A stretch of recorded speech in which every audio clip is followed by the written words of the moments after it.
Fala galera, tudo bem com vocês? Aqui quem fala é o Luiz, finalmente com aquele reviewzinho padrão de The Beginning After the End, após essas 3 semaninhas de hiato aí, né? Então pra gente já voltar naquele pique, vou pedir para que você deixe aí o seu like do fortalecimento, se inscreva no canal também se for a sua primeira vez por aqui e é claro, ative o sininho para não perder nenhum conteúdo novo.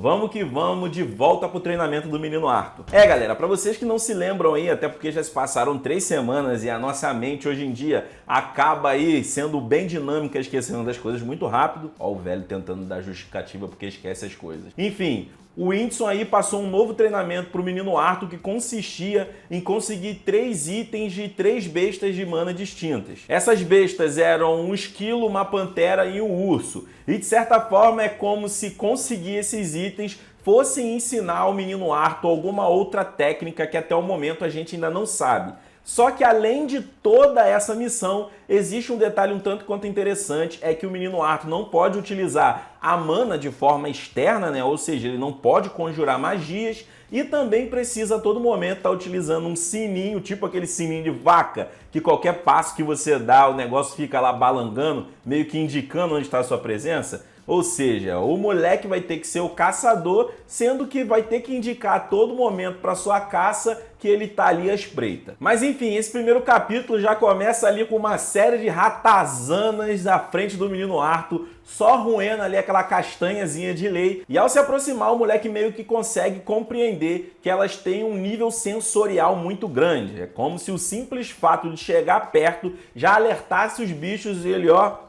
picassem a mula. Isso deixa o nosso protagonista um tanto quanto frustrado, mas não tanto quando ele descobre que, na verdade, não é apenas o barulho do sino que faz com que os esquilos percebam a sua presença, e sim a própria oscilação da sua mana. Então não adiantava aí meter um modo stealth, ficar andando de fininho, se escondendo por trás de arbustos para conseguir pegar um desses esquilos. Até porque o menino Arthur acaba chegando à conclusão de que, como esses eram animais muito frágeis, meio que na base da pirâmide alimentar, de certa forma eles tiveram que se adaptar a se proteger aí contra os predadores, né? Ou seja, o bichinho sentiu um ventinho e correu. E é aí nesse momento que a gente percebe que o Arthur mais uma vez vai utilizar aí dos seus métodos científicos para chegar à conclusão de qual seria o melhor caminho a se seguir para poder concluir essa task.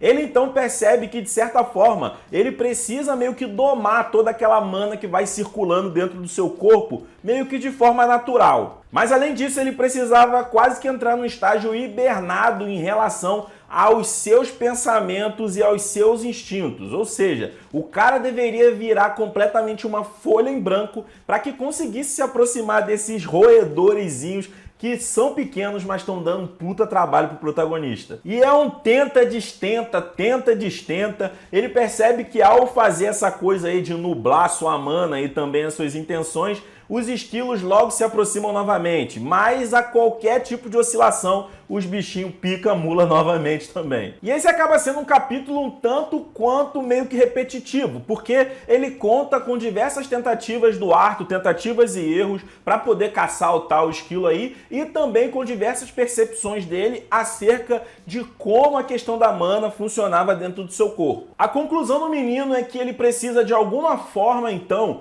conseguir utilizar essa questão de nublar as suas intenções e controlar esse fluxo de mana interno do seu corpo a fim de que ela meio que não escape, vamos dizer assim. Só que ao mesmo tempo ele precisaria combar com um movimento ágil o suficiente para que o barulho do sino não afastasse aí os esquilos até o momento em que ele conseguisse estar próximo o suficiente para poder capturar um. Dessa forma o moleque começa a treinar incessantemente a questão de conseguir se locomover aí mesmo que em poucos passos, mesmo que devagarinho, tendo todo esse trabalho de controlar sua intenção, controlar sua mana e não deixar nada ali escapar. E isso faz com que o Whindersson, lá de longe, sabe-se de onde, fique um tanto quanto perplexo, porque já se passaram 2 semanas e o moleque ainda não conseguiu ter aquele progresso de pegar nenhum esquilinho sequer. Até porque ele chega à conclusão de que, apesar aí dos esquilos serem uns bichinhos um tanto quanto ardilosos, eles são meio burrinhos. Então era só nublar a mana, ficar com aquele cogumelozinho na mão,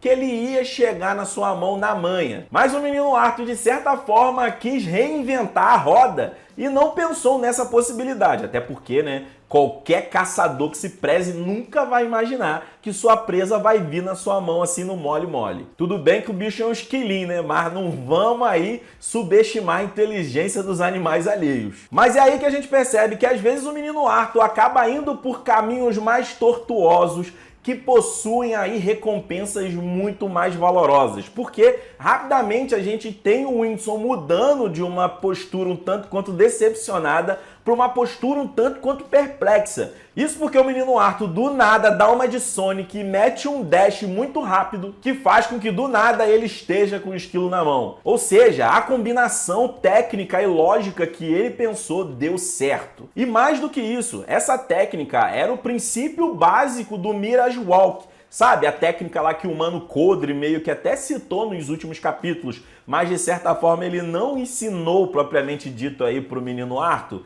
E o Whindersson fica perplexo de como um humano, um mero humano, conseguiu por conta própria imaginar a técnica, os fundamentos de como aquilo ali possivelmente funcionava e conseguiu aí meio que executar. E é nesse clima de que satisfação aspira que esse capítulo vai terminando, com o Whindersson completamente assim surpreendido com as capacidades do Arthur e pensando aonde esse garoto poderia chegar em papo de 10 ou 5 anos. Isso porque ele simplesmente chegou a essa conclusão sozinho depois de ter visualizado o Codre aí por alguns meses naquele treinamento. O hack tá aí quando o moleque, de certa forma, aí de uma forma um tanto quanto rústica, aprende uma técnica milenar de um clã Asura que é guardada meio que a 7 chaves e que ninguém aí tem o acesso a não ser a galera do próprio clã. Quer dizer, mais ou menos, né? Porque na colegagem você sabe que essa galera sai ensinando aí coisa para um e para outro que não devia. Mas enfim, galerinha, foi assim que terminou esse capítulozinho aqui da volta de The Beginning After the End, de uma forma um tanto quanto teórica, né? Porque nós estamos aí num arco de treinamento e já com aquela saudade cavalada, aquelas porradarias saltitantes aos olhos. Mas vamos que vamos, porque treinar é preciso para ganhar aquele XP de lei e meter a porrada nos meliantes, né? Agora eu vou terminar aqui o nosso reviewzinho e vou seguir para aquela zonazinha de spoilers que vocês tanto gostam. Se você não curte spoilers, pode parar esse vídeo por aqui. Muito obrigado pela sua presença, espero você aqui na próxima semana e valeu! Agora, se você é spoiler masoquista, vem comigo. Galera, aqui eu vou acabar falando um pouco mais do mesmo e vou fazer até uma sessão de spoilers um tanto quanto reduzida. Isso porque se você já acompanha o canal aqui regularmente, sabe que aí nessas 3 semanas de hiato que nós tivemos, eu meti o louco e atendi aí o pedido de vocês de fazer vídeos completamente só de spoilers. Ou seja, o que eu já fiz de vídeo aí contando o que acontece a seguir, já deve cobrir papo de 5 ou 6 capítulos, mais ou menos. E aí eu vou até pedir o feedback de vocês, se vocês gostariam aí de ter aí zonas de spoilers reduzidinhas aqui nos reviews de novo, ou se já é interessante pular para esses outros vídeos e seguir a zona de spoilers de lá e meio que fazer séries em paralelo, né? Um reviewzinho da Webtoon e aí a gente contando as zonas de spoilers lá pela novel. Ou se vocês quiserem os dois ao mesmo tempo também, vocês deixam um comentário aí, que se vocês não se enjoarem aí, a gente repete a mesma coisa e vamos que vamos, porque cada vez sai de um jeito diferente, né?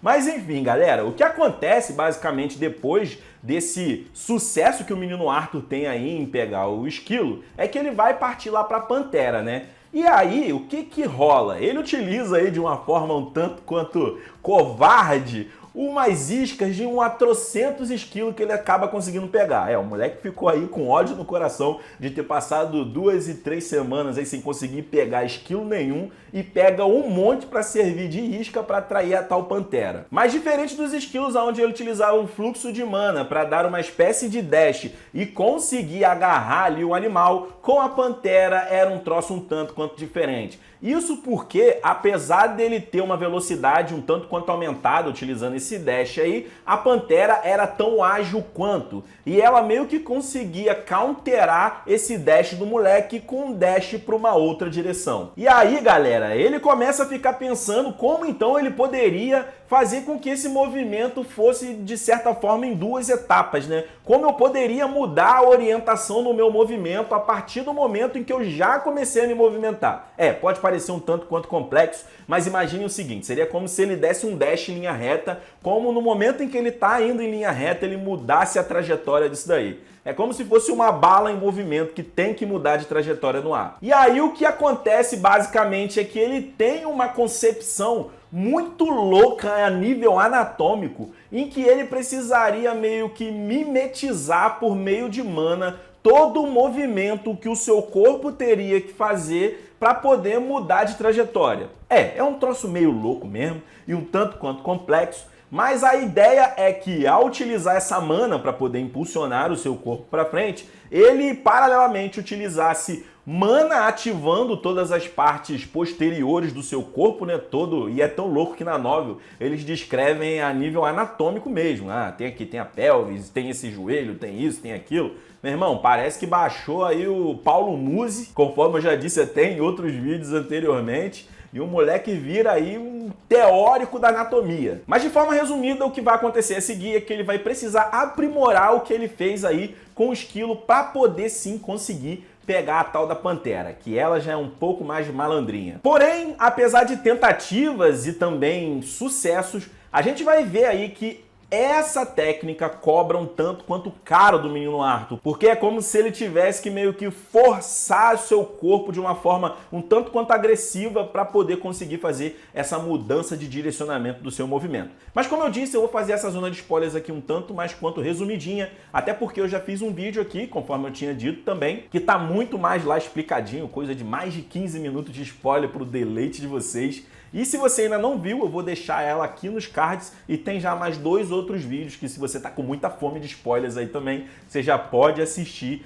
e acabar já sabendo muito mais sobre a história que a Webtoon ainda não contou. Mas enfim, galerinha, vou terminando esse vídeo por aqui. Como sempre, eu gostaria muito de agradecer a presença de todos vocês que ficaram aqui até o final. E é claro, não posso deixar de lembrar que você deixa aquele likezão no fortalecimento, se inscreva no canal e ative o sininho para não perder nenhum conteúdo novo. Na semana que vem a gente já tá de volta, deixa o feedback de vocês aí também, se vocês querem já mais zonas de spoilers adiantadas. E é claro, antes de ir embora, vai ter a indicação em algum canto aqui da tela de mais alguns vídeos para vocês. Confere lá que é mais conteúdo de qualidade. E bem, já falei demais aqui para uma simples despedida. É isso, vou ficando por aqui e valeu!